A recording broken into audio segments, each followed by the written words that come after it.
Muling iginit ng aktor na si Enrique Hill na hindi pa sila hiwalay ng kanyang on and off screen partner na si Liza Soberano. Paglilinaw ni Enrique, pareho lang silang busy sa kanilang mga proyekto. Kasalukuyan ngang pinopromote ni Hill ang kanyang upcoming movie na I Am Not Big Bird, habang abala rin si Soberano sa kanyang Hollywood film na Liza Frankenstein. Taliwas ito sa mga aligasyong kumakalat na matagal nang hiwalay ang Liz Queen na pinangunahan ng dating talent manager na si OG Diaz.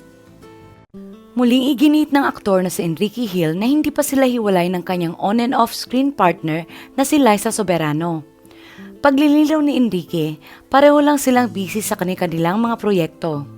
Kasalukuyan ngang pinopromote ni Hill ang kanyang upcoming movie na I Am Not Big Bird, habang abala rin si Soberano sa kanyang Hollywood film na Liza Frankenstein.